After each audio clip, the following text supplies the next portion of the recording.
지금은 아는 것이 힘이다. 시간입니다.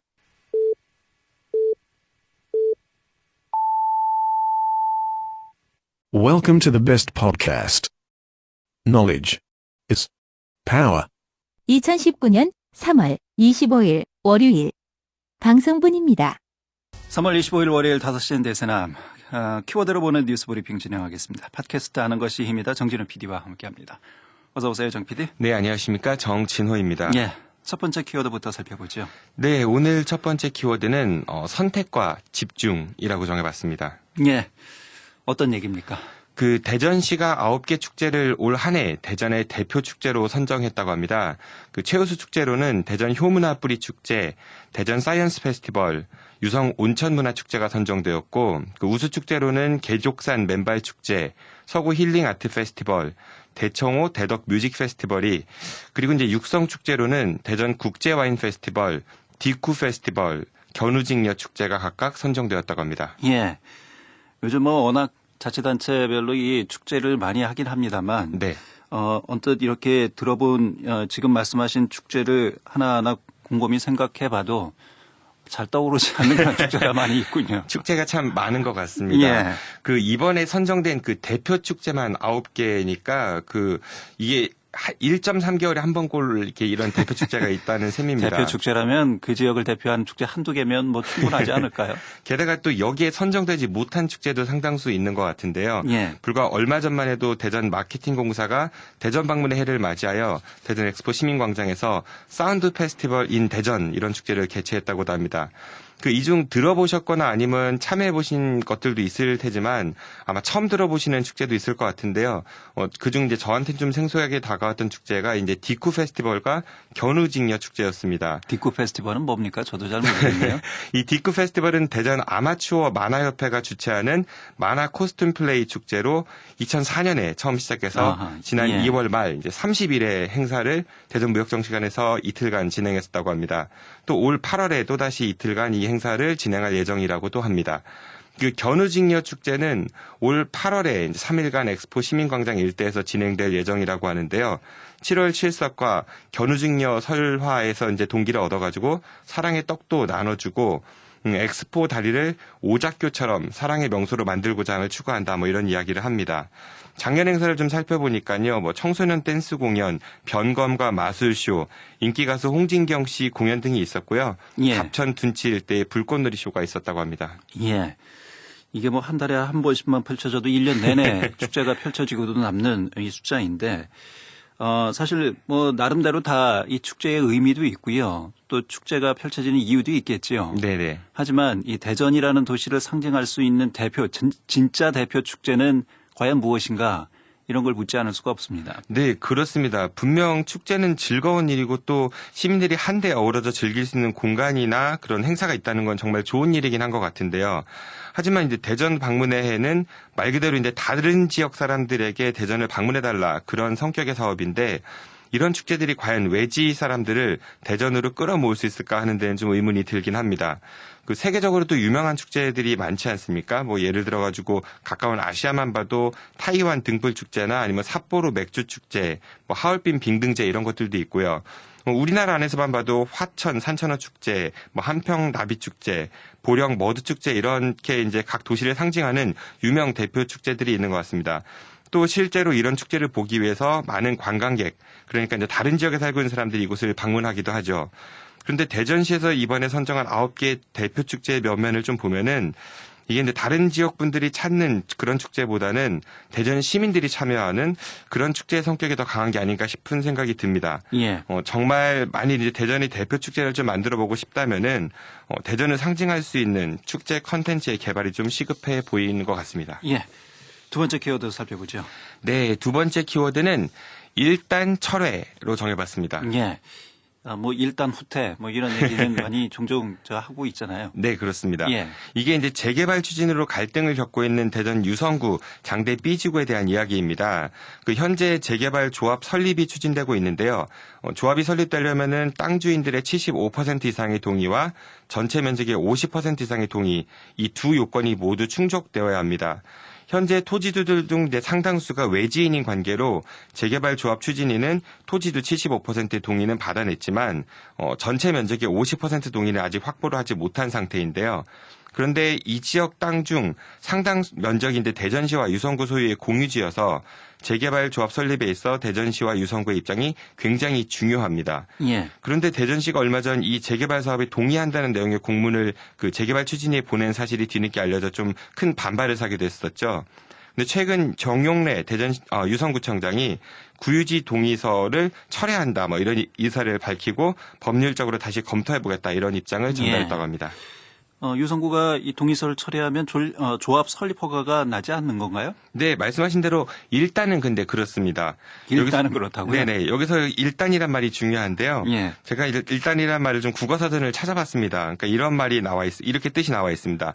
우선 먼저, 아니면 우선 잠깐, 그리고 만일에 한 번. 그런데 이제 정용래 구청장의 말을 들어보면은 여기에서 일단은 우선 잠깐, 그러니까 그 확정이 아니라 잠시 보류 이 정도로 좀 해석해 볼 수 있을 것 같습니다. 최종이 아니다, 최종 판단이 아니다 이런 얘기겠죠. 네네, 그렇습니다. 예. 법률적으로 이 옳고 그름을 좀 판단해 보겠다라는 얘기인데. 네네. 예. 이거는 어떻게 해석해야 될까요? 그러니까 그 유성구가 재개발에 대해서 현재 지금 명확한 그 동의 의사를 밝히지 않는다 치더라도요, 현재요. 예.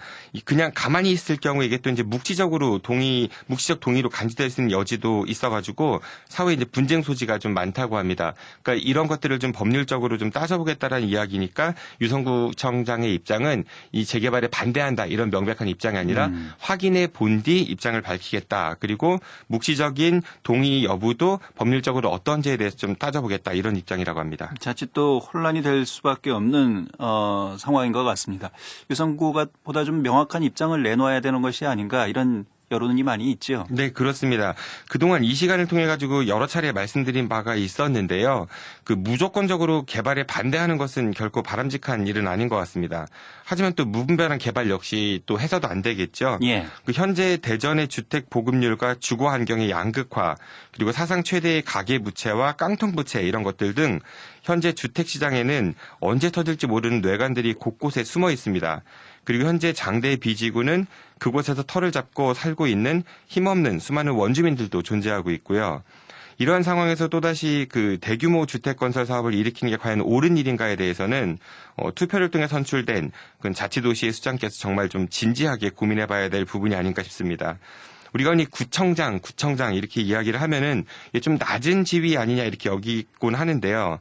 사실은 말만 구청장이지 대전 유성구청장은 기초자치단체장으로서 경기도로 치면은 성남시장, 수원시장 등과 똑같은 지위에 있는 아주 중요한 자리입니다. 예. 그 지위에 걸맞는 대전 유성구의 행정력과 도시철학을 좀 기대해 보도록 하겠습니다.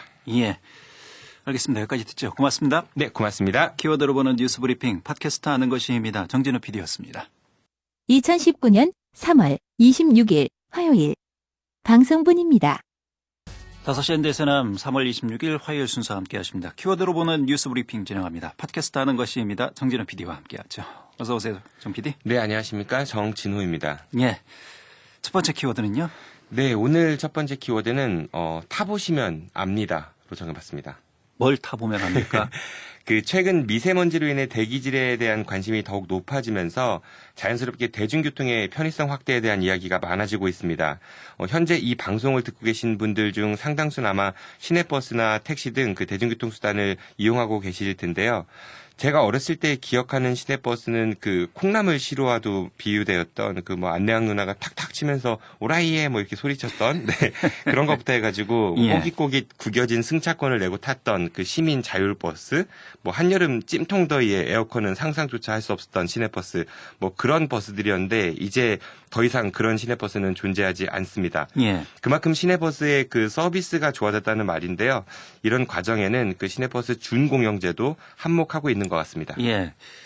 이른바 이제 대중교통 시내버스에 대한 인식이 많이 달라졌죠. 시내버스를 단순히 사업수단이 아니고 우리의 공공재로 보는 인식이 우리 사회에 보편화된 인식이지 않을까 싶습니다. 네, 그렇습니다. 만일 이 시내버스 사업이 이제 수익 위주로 돌아가게 됐다면은 승객이 별로 타지 않는 노선에는 버스가 이제 배차되지 않을 것이고 또 이제 수익을 극대화하기 위해서 뭐 인건비 절감 이런 것들로 인해서 승객에 대한 서비스 질도 하락할 그런 위험도 있었을 것이고요. 예. 이런 걸 최소화하기 위해서 대전시가 시내 혈세를 투입해서 그 버스 회사들을 지원해 주는 게 바로 시내버스 준공영제라고 볼 수 있을 것 같습니다. 근데 대전시가 외부 용역 기관에 의뢰해 시내버스 서비스 품질을 평가했다고 하는데요. 예. 그 결과 지난해 100점 만점에서 91.22점이 나왔다고 합니다. 2015년도에는 83.14점, 작년에는 88.91점을 기록했다고 하는데 이 점수는 해마다 오르고 있다고 합니다. 예. 해마다 점수가 이렇게 오르고 있다라는 얘기는 그만큼 서비스가 개선이 됐다. 뭐 이렇게 봐야 될 것 같고요. 네. 반가운 소식이군요. 네, 그렇습니다. 그 시내버스 이용하시는 분들은 아시겠지만 요새 시내버스 정말 많이 좋아졌습니다. 그 출퇴근 시간대 일부 노선을 좀 제외하면은 그 콩나물시루처럼 빡빡하지도 않고요. 여름에는 에어컨도 시원하게 나오고 게다가 또 이제 무료 환승도 됩니다. 안전도도 크게 좋아졌다고 하는데요. 그 시내버스 관련 교통사고 건수도 2004년 515건에서 지난해에는 175건으로 줄었다고 합니다. 예. 그리고 올 8월부터는 모든 시내버스에서 와이파이 서비스도 제공될 예정이라고 합니다. 예. 이 편의성 못지않게 중요한 게 또 정시성이잖아요. 요즘 네, 뭐 그렇죠. 시내버스들도 시간 딱딱 맞춰서 잘 오는 것 같아요. 네네, 그렇습니다. 예. 지금 준공영제이기 때문에 아까 말씀하신 것처럼 시에서 예산을 지원하지 않습니까? 네, 그렇습니다. 현재 각 버스 회사에 어느 정도의 예산이 지원되는지 이 부분도 좀 살펴보죠. 네, 예산 규모는 좀 늘어나는 추세인데요. 대전시에 따르면은 준공영제가 도입된 2005년에는 115억 원이었던 것이 이제 그 재정 지원금으로 투입이 됐는데요. 2017년엔 485억 원, 작년엔 576억 원, 그리고 올해는 669억 원 정도가 지급될 것으로 예상하고 있다고 합니다. 그런데 이렇게 예산 지원도 늘어나고 있고 또 서비스 질이나 안전도도 많이 좋아지고는 있지만 시내버스를 이용하는 승객 수는 오히려 크게 감소하고 있다고 합니다. 예. 그 2014년도 44만 3,038명이었던 하루 평균 시내버스 승객은 2015년에는 42만 5,272명에서 또 지난해는 40만 5,417명으로 연평균으로 봤을 때에는 1.9% 정도씩 줄어들고 있다고 합니다. 그 많이 편리해지기는 했지만 그 마을버스 같은 지선 역할하는 노선이 좀 턱없이 부족하기 때문에 그렇지 않은가 싶기도 한데요. 예. 그 대중교통이 발달한 세계 주요 도시나 아니면 이제 서울만 봐도 웬만하면은 내 집이나 이제 목적지에서 5분 거리 이내에 버스를 좀 탈 수 있지 않습니까? 예. 그러니까 차를 가지고 다니는 것보다 대중교통을 타는 게 더 편리하고 경제적이다 뭐 이런 이야기겠지요. 그래서 마을버스 같은 지선 도입에 대해서 대전시가 좀 더 적극적으로 나서야 되지 않을까 싶습니다. 예. 두 번째 키워드 살펴보죠. 네, 두 번째 키워드는 민폐로 정해봤습니다. 예. 누가 누구한테 민폐를 끼칩니까? 그 어제 이 시간에 그 너무 많아 보이는 대전의 대표 축제에 대해서 좀 말씀을 드렸었는데요. 네. 어제 잠깐 언급했었던 그 사운드 페스티벌인 대전에 대해서 여러 말들이 나오고 있다고 합니다. 이 사운드 페스티벌인 대전은 대전 방문회 기념 첫 기획 행사로 대전 마케팅 공사가 사운드 페스티벌 추진위와 이제 공동으로 주최를 했다고 하는데요. 이제 부실한 운영으로 좀 논란이 일고 있다고 합니다. 예. 대전 방문회의 첫 기념 기획 행사라고 하는데 부실하다. 뭐 여러 가지 문제가 있을 것 같습니다. 네, 그렇습니다. 그 이 사운드 페스티벌인 대전은 지난주 금요일과 토요일 이틀에 걸쳐서 대전 엑스포 시민 광장에서 열렸다고 하는데요. 하지만 그 미숙한 축제 진행과 엉성한 프로그램 그리고 홍보 부족으로 시민들은 물론이거니와 관광객들에게도 외면을 받았다 뭐 이런 평가가 있다고 합니다. 실제 행사 첫날인 금요일 밤에는 그 뭐 더크로스, 서영은, 다이나믹 듀오 등 이제 유명 가수들을 섭외는 했는데 행사장을 찾은 관람객은 고작 이제 300명 정도에 불과했다고 합니다. 예. 요즘 말로 좀 웃프다 이런 표현이 있는데요. 그 이곳을 찾은 일부 관광객들의 반응이 좀 그런 것 같습니다. 어떤 분은 이제 자전거를 타다가 시끄러워서 한번 와봤다 뭐 이런 분들도 계시고요. 비싼 스피커가 왜 이렇게 많이 방치되어 있느냐, 뭐 사람보다 스피커가 더 많은 것 같다, 뭐 이런 이야기를 하는 분들도 계셨다고 합니다. 예. 게다가 또 인근 주민들은 또 소음공해 민원도 이제 굉장히 많이 냈다고 하는데요. 이에 경찰이 출동을 해가지고 주최 측에서 사실 소음 관련 협조 공문을 보내기는 했지만 주민들의 민원이 워낙 많았기 때문에 어쩔 수 없이 출동을 해서 주최 측에 이제 볼륨을 좀 낮춰달라 이렇게 요구한 뒤 행사장을 떠났다고 합니다. 예. 이 행사의 이 주체가 대전 마케팅 공사인가요? 네, 그렇습니다. 예. 이와 관련해서 대전마케팅공사는 어떤 입장을 내놨습니까? 네, 그래서 제가 이제 마케팅공사에 전화를 걸어서 이제 담당자하고 직접 이야기를 좀 들어봤는데요. 예. 관객이 적었던 이유는 날씨가 아직도 좀 쌀쌀해서 그런 게 아닌가 싶다 이런 이야기를 했습니다. 그리고 이제 행사를 3월 말로 잡은 이유가 4월부터는 음향 관련 업계가 이제 성수기이기 때문에 상대적으로 돈이 좀 덜 드는 비수기인 3월로 정했다 뭐 이렇게 이야기를 했습니다. 아, 일부러 비수기에 행사를 했다? 네, 그렇습니다. 예.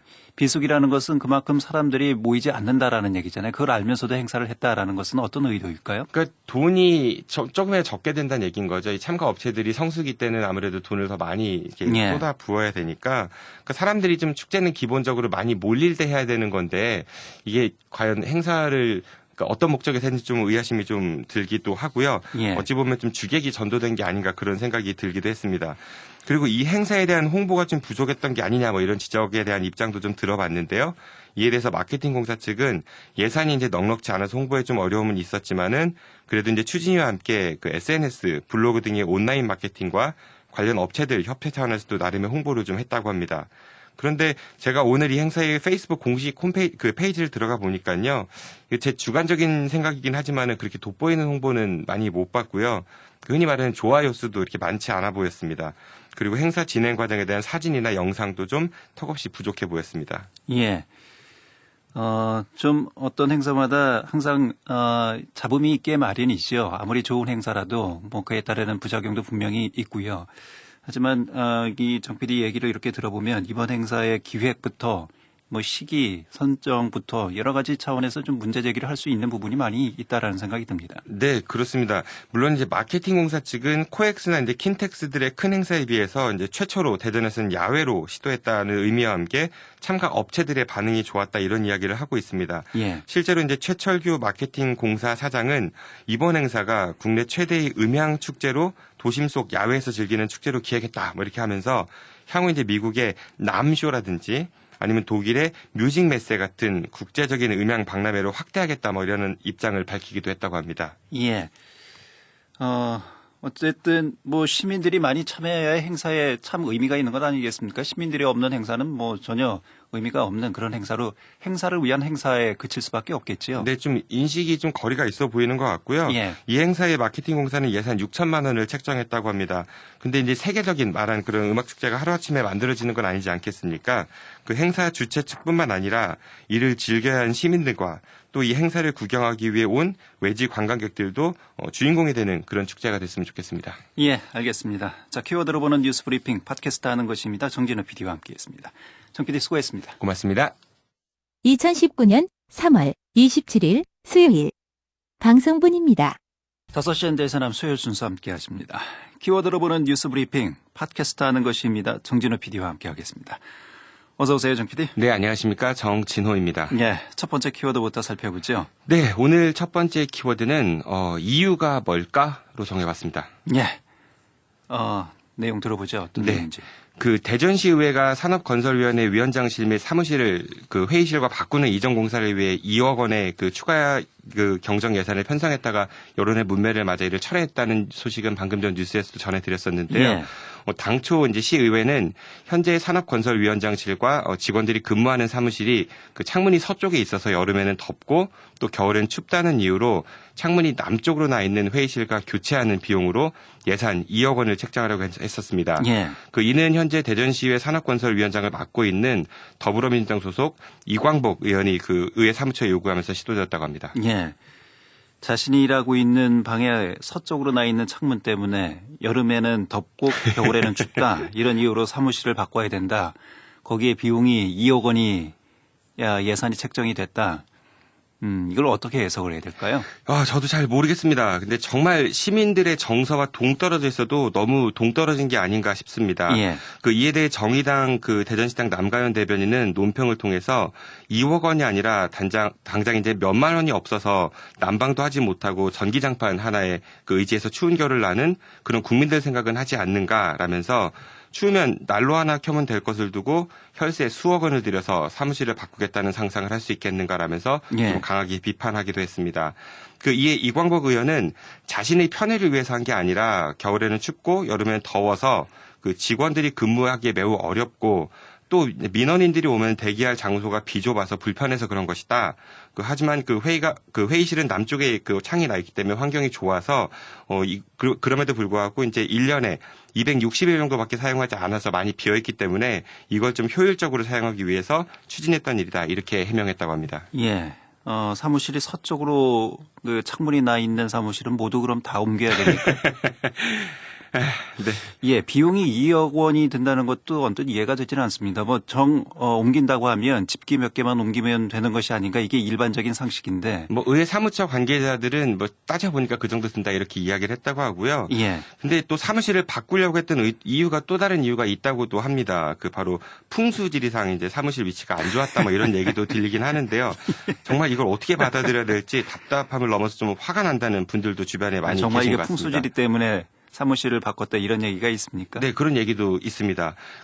과도한 예산 편성이라는 지적에 대해서도 이제 아까 말씀드린 것처럼 의회 사무처에서 한 거다. 이건 이광급 의원은 자신은 직접 돈을 책정하지 않았기 때문에 모른다 이렇게 발을 좀 빼는 모양새를 보이기도 하고요. 예. 그러다가 이제 여론의 거센 항의를 받자 이 계획이 전면 철회됐다고 합니다. 예.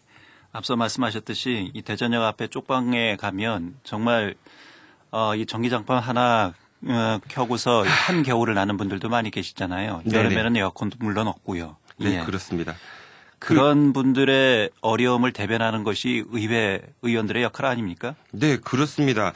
어떻게 이런 생각을 가진 분들이 선거를 통해서 선출직 공무원이 될 수 있는지 유권자 한 사람으로서 정말 자괴감이 좀 들기도 하는데요. 예. 실제로 이번에 문제가 된 이광복 의원은 대전시 의원에 당선되기 전에는 대전 서구의회 5대 의장과 7대 의회 부의장을 지낸 인물이기도 합니다. 즉 이제 정치 초년생은 아니라는 이야기인 거죠. 작년 지방선거 때 이광복 의원 본인이 이제 선거 공부를 통해서 발표한 자료를 좀 보면요. 본인 재산은 마이너스 1,200만 원 정도였는데 세금 체납도 있었습니다. 배우자 같은 경우 1,600만 원 정도, 본인은 475만 원 정도 그런 세금 체납이 있었습니다. 물론 이제 선거 전에는 모두 납부한 상태였고요. 전과 경력도 이분은 좀 많습니다. 총 5개의 전과가 있는데요. 건축법 위반으로 벌금 400만 원, 산업안전보건법 위반으로 벌금 100만 원, 부정수표단속법 위반으로 벌금 200만 원, 근로기준법 위반으로 벌금 300만 원, 국가기술자격법 위반으로 벌금 100만 원, 벌금 총액만 총 1,100만 원의 전과 내용도 의회 의원을 하기엔 좀 부적절해 보이는 게 아닌가 그렇게 싶습니다. 예. 근데 이런 분들이 정당으로부터 공천을 받고 또 유권자들은 자세한 내용을 모르는 채 그냥 정당만 보고 투표를 하고 그러니까 이런 일들이 계속 반복되지 않을까 싶습니다. 이런 모습을 여러분들께서 좀 더 보고 싶지 않으시다면은 조금 많이 피곤하시겠지만은 우리 스스로가 정치에 대해 보다 많은 관심을 갖고 그래서 꼼꼼히 따져봐야 될 것 같습니다. 플라토가 했던 말 정치에 무관심하면 나보다도 못한 자의 지배를 받게 된다. 이 말을 꼭 기억해 주시면 좋겠습니다. 예. 과도한 특권과 권위 의식의 전형적인 모습을 보는 것 같아서 좀 씁쓸합니다. 네, 그렇습니다. 예. 두 번째 키워드 살펴보죠. 네, 두 번째 키워드는 영어를 쓰겠습니다. 워즈 페스티벌로 정해봤습니다. 뭡니까 이거는? 말잔치입니다. 이번 주엔 계속 이 페스티벌 얘기만 드리는 것 같아가지고요. 예. 네, 공금 횡령과 회계질서 문란 등이 적발된 대전 제1고에 대한 대전시 교육청의 미진한 대응에 대해서 좀 비판 여론이 일고 있다고 합니다. 저희 5시엔 대선하면서도 이 문제에 대해서 처음으로 전해드린 게 작년 11월 20일이니까 시간이 꽤 많이 흘러갔습니다. 예. 근데 전교조 대전지부에 따르면은 지난해 12월 대전시 교육청이 이 학교 행정실장 등에 대해서 이제 파면 등의 징계를 요구했다고 하는데요. 하지만 제1고 측에서는 아직 어떠한 징계 의결도 하고 있지 않다고 합니다. 예. 이 학교 여러 비리와 관련해서 정 PD가 예전에 양파 사립학교다 이렇게 네네. 얘기한 것으로 기억이 되는데요. 네, 맞습니다. 이 학교가 야구부 폭행 사건, 재단 이사장 조카인 기간제 교사와 학생과의 어떤 부적절한 관계 의혹, 시험 문제 유출 의혹 굉장히 많습니다. 급여 오류, 기록 오류라든지 공인인서 대리 사용, 급식 식자재 구입할 때 이사장이 행정실장의 재수 씨 가족이 운영하는 곳에서 비싸게 사고 예. 정말 많은 일들이 있었는데요. 하지만 이에 대한 대전시 교육청의 태도가 너무 미온적인 게 아니냐 이런 비판이 정말로 많이 일고 있습니다. 예. 그러니까 대전시 교육청은 이 징계 요구만 했고 실질적으로 징계가 됐는지 안 됐는지 이거는 확인이 안 됐다 이런 얘기인가요? 그러니까 사립학교법에 따르면은 그 교직원에 대한 징계 권한은 학교 법인에 있는 겁니다. 교육청에 예. 있는 게 아니라서. 그래서 학교 그 교육청은 요구를 했는데 학교가 이거를 지금 잘 따르지 않고 있다 뭐 이런 것들이 있죠. 근데 사실 대전시 교육청이 이 학교에 대한 특별감사 결과를 발표하면서 그 학교 법인에 에서 이제 만약에 교육청의 처분 요구를 이행하지 않을 경우에는 학급수도 감축시키고 인건비 지원도 중단하고 이런 강력한 좀 불이익을 주겠다 이렇게 천명했던 바가 있었거든요. 그리고 이제 학교장 및 행정실장의 연대 책임 강화, 사립학교 교직원 그 징계 양정 표준안을 마련해서 그 감사 처분의 실효성 확보 및 그 사학 신뢰도 제고 방안을 마련하겠다 이렇게 거창하게 발표했던 바가 있습니다. 그런데 몇 개월이 지난 지금 상황을 보면은 이게 그냥 말잔치가 아니었나 이런 생각이 들 수밖에 없습니다. 예. 그 아무리 아까 지적하신 대로 교육청이 법적인 한계가 있어서 직접적인 징계를 하지 못한다 할지라도 그 법 테두리 안에서 좀 강력한 의사표시를 한다면은 그리고 또 어떤 상징적인 조치를 취한다면은 좀 교육 행정이 바로 설 수 있는 그런 환경을 조성하는 게 그게 대전시 교육청이 해야 될 일이 아닐까 싶습니다. 사학 비리가 불거질 때마다 늘 이 사학법 개정에 대한 얘기는 나옵니다만 이건 뭐 정치권에 워낙 첨예한 이해관계가 얽혀 있는 문제라서 이것까지는 지금 되지는 않더라도 어떤 이런 부분에 있어서 이 교육청이 어떤 강제력을 좀 행사할 수 있는 그런 부분에 대한 부분 최소한의 장치는 좀 마련이 돼야 한다. 이런 목소리가 있을 수밖에 없을 것 같습니다. 네, 그래도 그 학교를 관할하는 게 교육청이라는 기관이니까 예. 그 해당 일에 대해서 어떤 직접 조치를 취하지 못한다 할지라도 분명히 그 학교에게 부담을 줄 수 있는 조치는 충분히 많이 있으리라 생각이 됩니다. 예, 알겠습니다. 여기까지 하지요. 네. 끼어들어보는 뉴스 브리핑 팟캐스트 하는 것입니다. 정진우 PD였습니다. 수고하셨습니다. 고맙습니다. 2019년 3월 28일 목요일 방송분입니다. 5시 ND세남 목요일 순서 함께 하십니다. 키워드로 보는 뉴스 브리핑 팟캐스트 하는 것입니다. 정진호 PD와 함께 하겠습니다. 어서 오세요, 정 PD. 네, 안녕하십니까. 정진호입니다. 예, 첫 번째 키워드부터 살펴볼까요? 네, 오늘은 키워드가 한 가지고요. 예. 네, 오늘 키워드는 일탄입니다. 억이요? 네.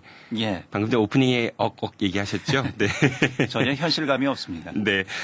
어제 공직자 재산 신고가 일제히 발표되었습니다. 예. 지역 뉴스에서도 이와 관련한 보도들이 많은데요.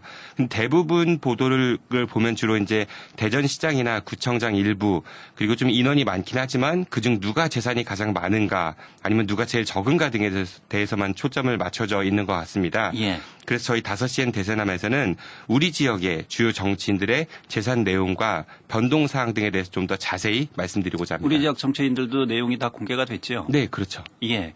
글쎄요, 어떻게 결과가 나왔는지 좀 살펴볼까요? 네, 워낙 대상자가 많아서 이걸 좀 일일이 다 말씀드릴 수는 없고요. 우선 예. 두 차례로 나눠서 말씀드리겠습니다. 오늘은 그중 1탄 국회의원 편입니다. 예. 대전 동구를 지역구로 두고 있는 자유한국당 소속 이장우 의원은 총 12억 5,951만 1,000원의 재산을 신고했습니다. 작년에 비해서 1억 1,500만 원가량이 증가한 셈인데요. 예, 역시 증가했군요. 네, 그렇습니다. 예. 상가하고 토지를 뺀 그 순수 주택 현황은 그 이장우 의원 본인 명의의 대전 동구 효동 현대아파트와 배우자 명의의 서울 마포구 아현동에 있는 마포 레미안 푸르지오 아파트를 소유하고 있다고 합니다. 그리고 이장우 의원은 대전 동구청장으로 공직을 처음 시작했었는데요. 예. 그 당시인 2009년 신고한 재산은 2억 1,156만 2천 원이었습니다. 그러니까 최근 10년간 국회의원 2번 그리고 구청장 1번 하면서 재산이 10억 4,700만 원 정도가 늘어난 것입니다. 예.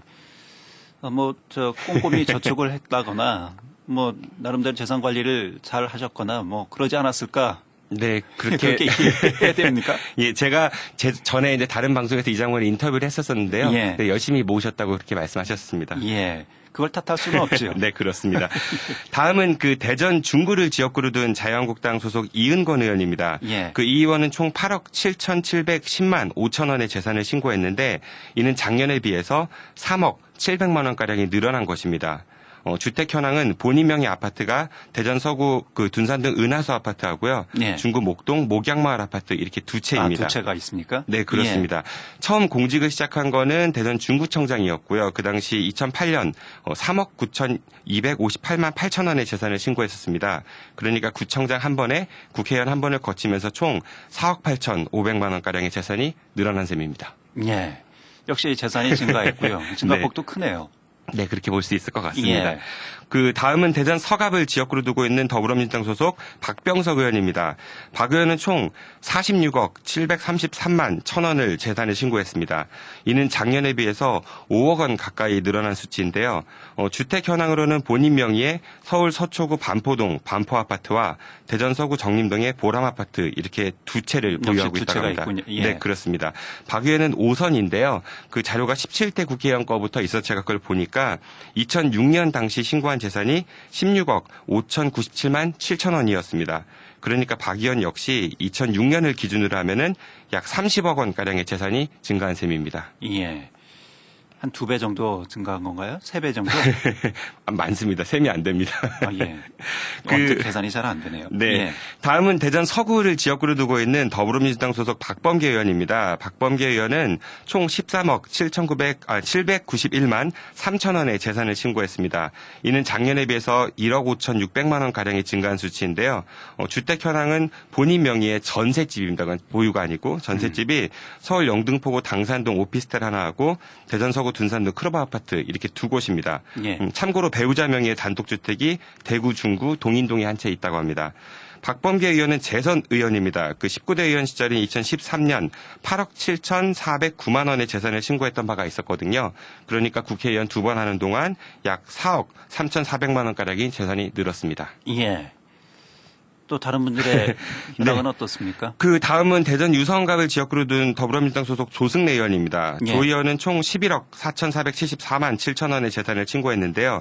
이는 작년에 비해서 2억 4,500만 원가량이 증가한 수치입니다. 주택 현황으로는 본인 명의의 주택은 없고요. 배우자 명의로 대전 유성구 복명동 호반 베르디움 아파트 한 채를 신고했습니다. 조승래 의원은 초선 의원입니다. 그래서 국회의원에 당선된 2016년 신고한 재산을 보니까 6억 3,694만 2천 원이었습니다. 예. 그러니까 국회의원 3년을 하면서 재산이 5억 원이 좀 넘게 늘어난 셈입니다. 그리고 다음은 대전 유성을을 지역구로 둔 더불어민주당 소속 이상민 의원입니다. 예. 이상민 의원은 총 24억 8,464만 6천 원의 재산을 신고했습니다. 이는 작년에 비해서 7천만 원가량 오른 수치인데요. 일반적인 상식으로는 7천만 원 정도 오르면 많이 오른 건데 어째 이곳에서는 좀 너무 조금 오른 게 아닌가 이런 상대적으로 싶은 생각이 드는 게 좀 서글프기도 합니다. 예. 그 주택 현황은 이상민 의원 본인 명의로 대전 유성구 전민동에 엑스파아파트 두 채가 있습니다.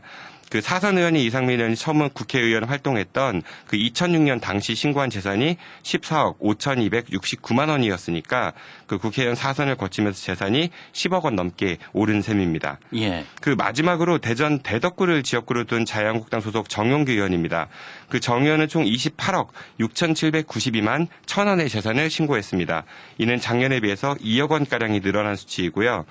정 의원의 주택 현황을 보면은 본인 명의 아파트가 이제 경기 고양시 덕양구에 한 채, 그리고 대전 대덕구 오정동의 신동아 아파트 이렇게 두 채를 신고했고, 예. 서울 마포구 도화동 마포 한화 오벨리스트 전세가 한 건 또 신고되어 있습니다. 예. 정 의원 역시 과거에 이제 대덕구청장을 역임했던 바가 있었고요. 구청장 시절인 2008년에는 10억 627만 4천 원의 재산을 신고했던 바가 있습니다. 예. 그러니까 구청장 2번, 국회의원 2번 하는 동안 재산은 18억 6천만 원가량이 늘어난 셈입니다. 예. 우리 지역 국회의원들은 재산이 감소한 분은 안 계시군요. 예, 감소한 분은 안 계신 것 같고요. 좀, 많이 늘으신 것 같습니다. 예. 그래서 참, 아이러니입니다. 이 국민들의 삶은 점점 팍팍해지고 있고, 네. 살기 힘들어지고 있다고 하는데, 근데 국회의원들은 이렇게 재산이 억 단위로 증가를 합니까? 네, 그 재산이 늘고 주는 데는 참 정말 여러 가지 이유가 있을 수 있습니다. 예. 그 매년 경제가 일단 성장하다 보니까 자연스럽게 물가도 오르고, 그러니까 뭐 명목 임금이나 아니면 부동산 가격도 오를 수 있고, 또 화폐 가치는 떨어지고 있고요. 예. 물론 수치로 나타나는 이런 자연 증가분이 있을 수는 있겠지만은 일반 서민들이 봤을 때는 안 오르는 건 내 월급, 내 수입이라 뭐 이렇게 얘기를 많이 하지 않습니까? 예. 국민을 대변하시는 분들께서 그 국민들의 고통을 함께 느끼고 싶다는 분들의 재산이 그 일반적인 국민들에 비해서 지나치게 높다 싶을 정도로 많이 늘어났다는 걸 봤을 때 참 부럽기도 하고 동시에 좀 씁쓸하기도 합니다. 그 재산이 많이 늘어난 분들께서는 예. 그런 재산 증식 노하우도 좀 국민들과 함께 공유했으면 좋겠습니다. 예. 알겠습니다. 오늘 여기까지 하겠습니다. 고맙습니다. 네, 고맙습니다. 예. 지금까지 팟캐스트 하는 것이 힘이다. 정진우 PD였습니다.